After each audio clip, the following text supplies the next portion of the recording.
झाड़ियों के पीछे एक बड़ा सा राक्षस बैठा हुआ था जो चुपचाप रो रहा था। उसका शरीर ऊंचा और विशाल था। उसके नुकीले पंजे और चमकीली आंखें इतनी भयानक थी, लेकिन उसके चेहरे पर उदासी साफ झलक रही थी। टिंकरबेल डर तो गई, लेकिन उसके दिल में करुणा जाग उठी। टिंकरबेल ने पूछा, तुम क्यों रो रहे हो?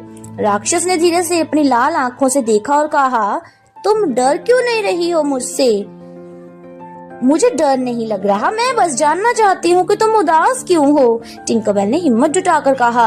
राक्षस ने गहरी सांस ली और कहा कि मेरा नाम ग्रूम है। मैं इस जंगल में अकेला रहता हूँ क्योंकि सबको लगता है कि मैं भयानक हूँ, लेकिन सच में यह है कि किसी को मैं नुकसान नहीं पहुँचाना चाहता। मैं सिर्फ एक दोस्त चाहता हूँ। टिंकरबेल को ग्रूम की बात सुनकर बहुत दुख हुआ। उसने सोचा कि शायद ग्रूम भी उसके जैसा ही अकेला है। मैं तुम्हारी दोस्त बन सकती हूँ, टिंकरबेल ने मुस्कुराते हुए कहा। ग्रूम की आंखों में आश्चर्य और खुशी की चमक आ गई। ग्रूम ने कहा, सच में?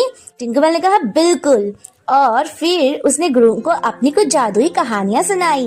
धीरे धीरे टिंकरबेल और ग्रूम की दोस्ती गहरी होती गई। टिंकरबेल उसे परियों के गांव की बातें बताती और ग्रूम उसे जंगल के रहस्यों के बारे में। ग्रूम ने टिंकरबेल को ऐसे फूलों के बारे में बताया जो अंधेरे में भी चमकते थे, और टिंकरबेल ने उसे जादुई तारों के खेलने के बारे में बताया। फिर एक दिन फेरीलैंड में एक भयानक संकट आ गया।